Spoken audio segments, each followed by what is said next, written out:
उज्जैन को science city के रूप में विकसित करने की दिशा में बड़ा कदम उठाया गया है। केंद्रीय शिक्षा मंत्री धर्मेंद्र प्रधान और मुख्यमंत्री डॉक्टर मोहन यादव ने तारामंडल परिसर में 15.20 करोड़ रुपए की लागत से बने विज्ञान केंद्र का लोकार्पण किया। इस दौरान सिंहस्थ 2028 को ध्यान में रखते हुए 700 करोड़ रुपए से अधिक के विकास परियोजनाओं की सौगात दी गई।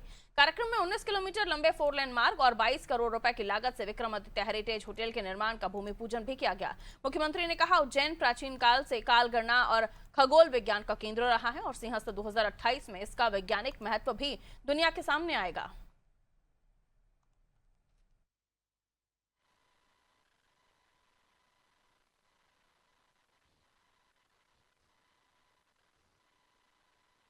किसी भी अनुसंधान को पढ़ा जाए, किसी भी अनुसंधान को समीक्षा किया जाए, उज्जैन के बिना काल गणना अधूरा होगा।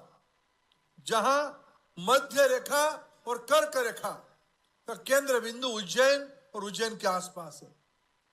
कभी इसीलिए सभ्यता के आधार पे इसको महाकाल की नगरी कहा गया है।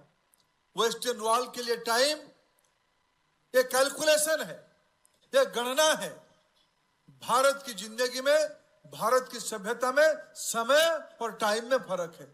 हम सबके सौभाग्य है इस काल गणना की आदि केंद्र उज्जैन है, अवंतिका है, महाकाल है। भारत सरकार श्रीमान धर्मेंद्र प्रधान जी, शिक्षा मंत्री भारत सरकार का स्वागत करता हूं और धन्यवाद भी अदा करता हूं कि उनके माध्यम से 15-15.5 करोड़ की विज्ञान केंद्र की सौगात उज्जैन को मिली है और उज्जैन ज्ञान विज्ञान की नगरी बने, खासकर समय की दृष्टि से इसका महत्व रेखांकित हो। अतीत के काल से प्राचीन विज्ञान की दृष्टि से वराहमिहिर से लेकर आर्यभट्ट तक अतीत के काल में उज्जैनी का जो महत्व था, आधुनिक काल में भी वो पुनर्स्थापित हो।